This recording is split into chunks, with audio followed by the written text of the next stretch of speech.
Hello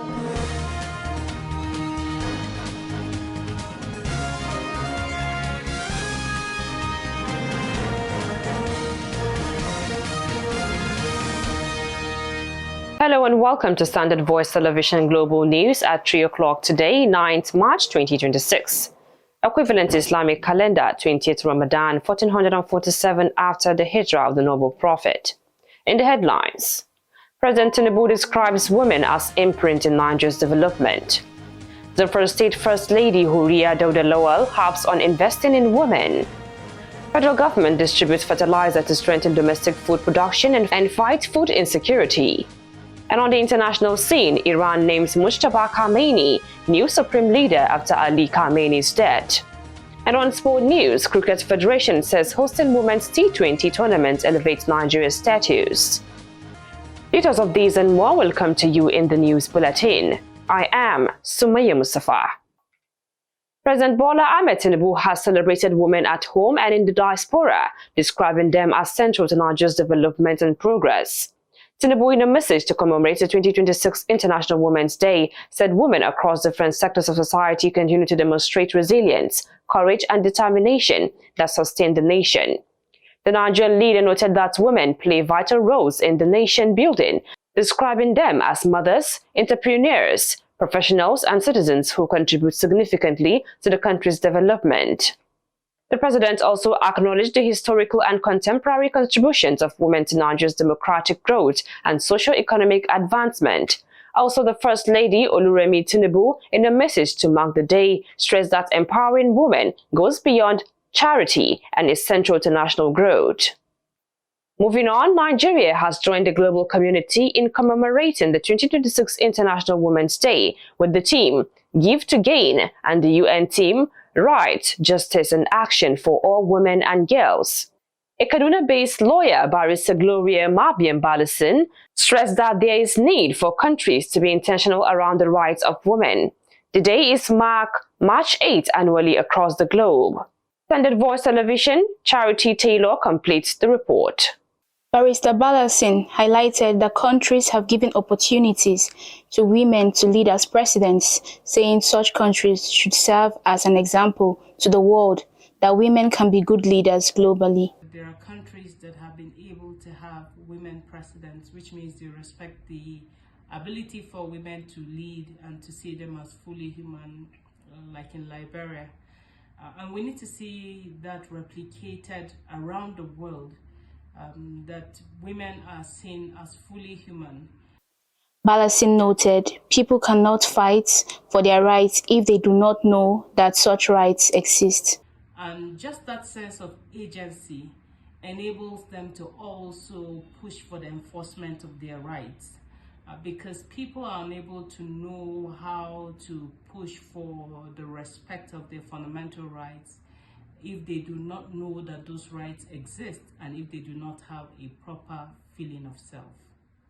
Some Kaduna respondents who spoke to Standard Voice Television also expressed their view on the International Day celebration. It's our day and I did not even remember. So it was a day of joy, a thing of joy to celebrate. I have so many reasons as a woman to appreciate women all over the world, because having women around you is a thing of joy. You being a woman, you have to be proud of who God made you to be. I like to encourage women to support women. If there are situations or instances where a woman comes to seek for help, they should render it to them. That's women helping women. And then women supporting women. And then I also like to encourage women to go out there, fend for themselves too. They should not just rely on their husbands or friends like that. Moving on, the Kaduna State government has advocated for greater investment in women and girls, noting that empowering them remains critical to building stable, prosperous and inclusive societies. Governor Obasani made the call in a message to commemorate International Women's Day, marked annually on March 8 across the globe, stressing that the day provided an opportunity to celebrate the strength and resilience and the contributions of women to the development of communities and nations. He also noted that across generations, women had continued to shape societies with courage, creativity, and determination despite numerous challenges. According to the governor, women have consistently played vital roles in sustaining families, nurturing communities, and driving social change. Then in the news, the Zamfara State First Lady Huria Dauda Lawal has reiterated her commitment to promoting the welfare, empowerment, and advancement of women across the state as the world marks International Women's Day 2026. The governor's wife, in a message commemorating the global celebration observed annually on March 8, highlighted this year's theme, Give to Gain, emphasizing the importance of investing in women through access to resources, education, and mentorship to build stronger families, communities, and a more equitable society. Lawal also noted that women remain central to society's stability and development, playing vital roles in nurturing families, strengthening communities, and contributing to economic and social growth. She stressed that when women are supported with opportunities, skills, and an enabling environment, they become strong agents of progress and positive change within their communities. The federal government says reliable population data remains vital for effective national planning, fair distribution of resources, and the development of policies that address the real needs of Nigerians. Minister of Budget and Economic Planning Abubakar Bagudu stated this during a visit by the leadership of the National Population Commission (NPC) to the ministry's headquarters in Abuja over the weekend. Bagudu spoke when the chairman of the agency, Amuni Yusuf, led a delegation of federal commissioners and senior officials to the ministry as part of efforts to strengthen cooperation between both institutions. According to the minister, dependable demographic data is necessary for any government that wants to properly address the challenges facing its citizens. He explained that accurate information about the country's population is a key requirement for meaningful development, stressing that government policies can only succeed when planners clearly understand how many people live in the country, where they live, and the conditions under which they live. The African Democratic Congress (ADC) has accused the President of Senate, Godswill Akpabio, of undermining Nigeria's ethical and democratic standards through his role in the passage of the Electoral Act 2026. National Publicity Secretary of the party, Bolaji Abdullahi, in a statement condemned provisions of the law, which it said were designed to protect dishonesty, weaken opposition parties, and erode public confidence in the nation's democracy. Akpabio, speaking at the reception for Remi Tinubu in Akwa Ibom State, dismissed the opposition's objections to the Electoral Act 2026, insisting that he had acted correctly. The Senate president said each time the lawmakers make a law and the opposition frowns. The ADC in response stated that Akpabio should anticipate harsh judgment from history for his role in imposing the 2026 Electoral Act on Nigerians, particularly the provision that removed certificate forgery as a valid ground for challenging election results. Moving on, the Niger state government has asked all political appointees and public office holders who intend to contest elective positions in the 2027 general elections to resign their appointment on or before March 23, 2026. Secretary to the government of Niger State Abubakar Usman issued a directive following the release of the revised timetable for the 2027 general elections by the Independent National Electoral Commission (INEC). He, however, explained that the directive was necessary to ensure strict compliance with electoral laws and guidelines regulating participation in elective offices. Usman noted that the law requires public office holders who intend to contest elections to resign their appointment at least 1 month before the commencement of party primaries. According to the timetable, elections for the President and members of the National Assembly will take place on January 16, 2027, while elections for state governors and members of the State Houses of Assembly are slated for February 6, 2027. The news is coming to you on Standard Voice Television. Still to come in the news.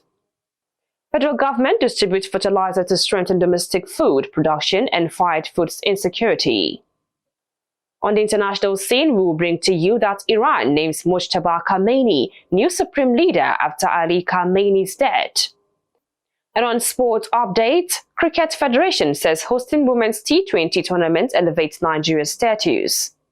Do stand by for these and more after this break.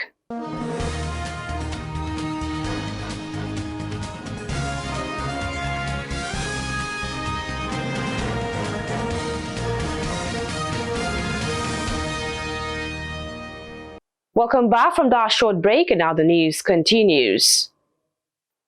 The federal government has reiterated its commitment to boosting domestic food production and enhancing national food security, saying about 1.9 million bags of fertilizer have been distributed to about 1 million farmers.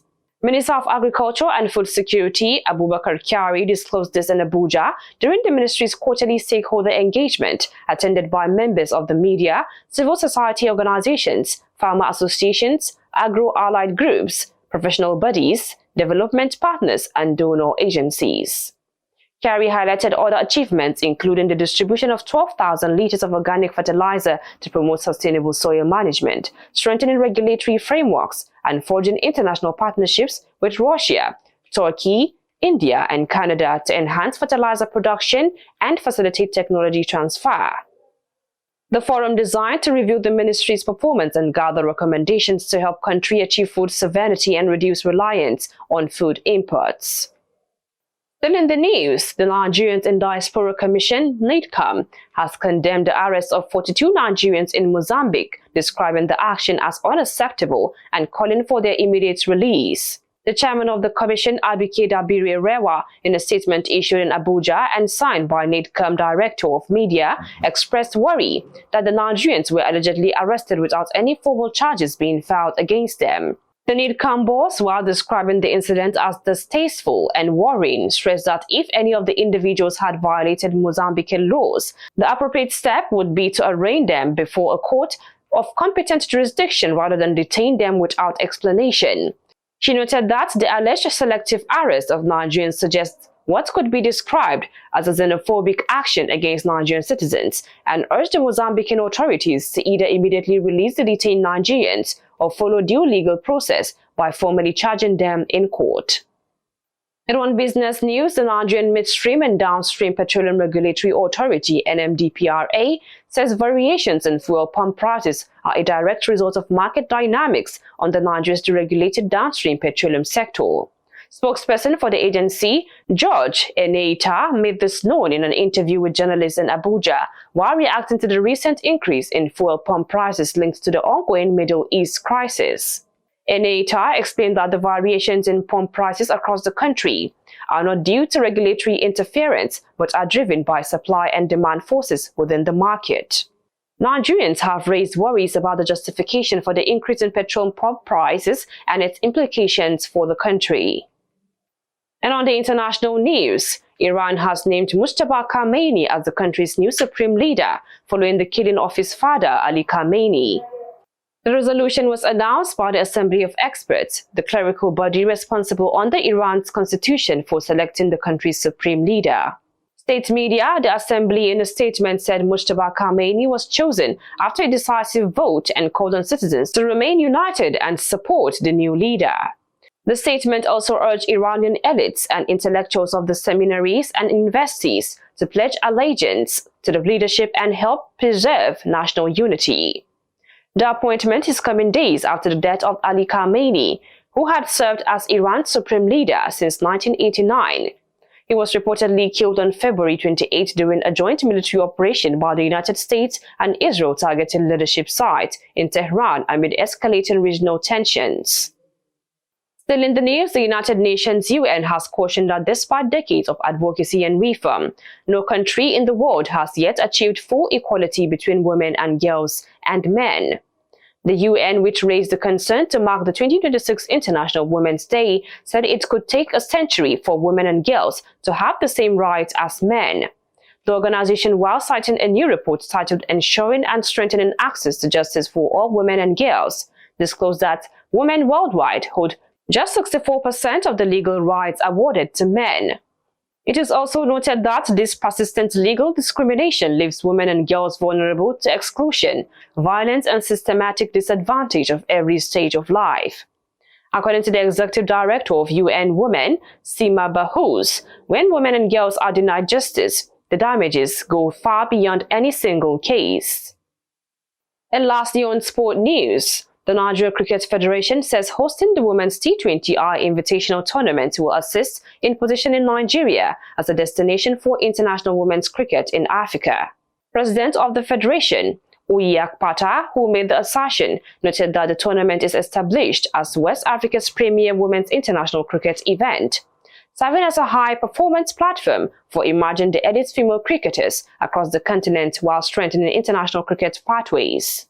The event returns for its 5th edition at the Tafawa Balewa Square Cricket Oval, Lagos from March 18 to 29.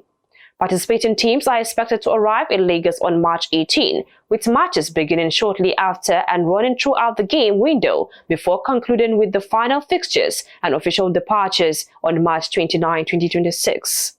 The 5-nation tournament will feature host nation Nigeria alongside Ghana, Rwanda, Sierra Leone, and South Africa under-19 women, who will be making their first ever appearance in the competition.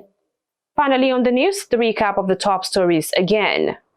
President Tinubu describes women as imprint in Nigeria's development. The First State First Lady Huria Dauda Lawal harps on investing in women.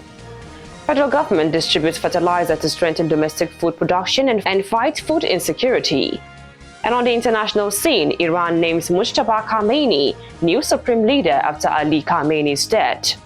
And on sport news, Cricket Federation says hosting Women's T20 tournament elevates Nigeria's status. That was Standard Voice Television Global News. Our next news bulletin comes up to you later at 6 o'clock. On behalf of the news editor, Iliademo Auta, and the production crew, my name is Sumaya Mustafa. Thank you for watching.